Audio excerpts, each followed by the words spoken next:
26 August 2025.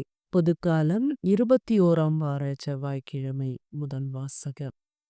கடவுளுடைய நற்செய்தியை மட்டுமன்றி எங்களையே உங்களுக்கு கொடுத்துவிட ஆவலாயிருந்தோம்.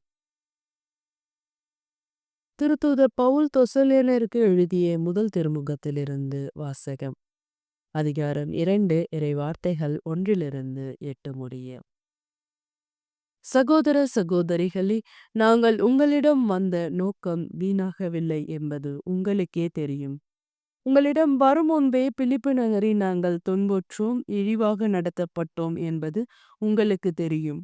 இருப்பினும் பெரும் எதிர்பார்ப்புகள் இடையே கடவுளுடைய நற்செய்தியை உங்களுக்கு அறிவிக்க நம் கடவுளிடமிருந்து துணிவு பெற்றோம்.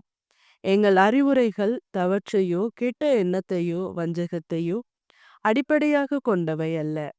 நாங்கள் தகுதியுடையவர்கள் என கருதி நற்செய்தியை கடவுளே எங்களிடம் ஒப்படைத்தார். அதற்கு ஏற்ப நாங்கள் பேசுகிறோம், மனிதருக்கு அல்ல. எங்கள் இதயங்களை சோதித்து அறியும் கடவுளுக்கே உகந்தவர்களாய் இருக்க பார்க்கிறோம். நாங்கள் என்றும் போலியாக உங்களை புகழ்ந்ததே இல்லை, இது உங்களுக்கு தெரிந்ததே. போதனை என்னும் போர்வையில் நாங்கள் பொருள் படிக்க பார்க்கவில்லை, இதற்கு கடவுளே சாட்சி. கிறிஸ்துவின் தூதர்கள் என்னும் முறையில் நாங்கள் உங்களிடம் மிகுதியாக எதிர்பார்த்திருக்க முடியும். ஆனால் மனிதர் தரும் பெருமையை உங்களிடமிருந்தோ மற்றவர்களிடமிருந்தோ நாங்கள் தேடவில்லை. மாறாக நாங்கள் உங்களிடையே இருந்த பொழுது தாய் தன் குழந்தையை பேணி வளர்ப்பது போல் கனிவுடன் நடந்து கொண்டோம்.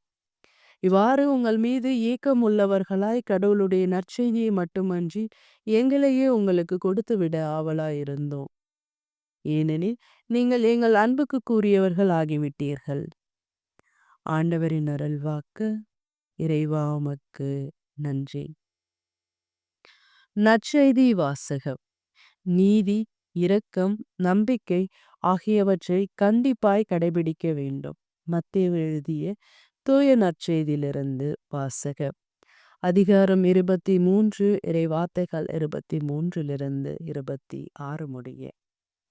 அக்காலத்தில் இயேசு கூறியது: வெளிவேடக்கார மறைநூல் அறிஞரே, பரிசேயரே, ஐயோ உங்களுக்கு கேடு! நீங்கள் புதினா, சோம்பு, ஜீரகம் ஆகியவற்றில் 10 பங்கை படைக்கின்றீர்கள். ஆனால் திருச்சட்டத்தின் முக்கிய போதனைகள் ஆகிய நீதி, இரக்கம், நம்பிக்கை ஆகியவற்றை கடைபிடிக்காமல் விட்டுவிடுகிறீர்கள்.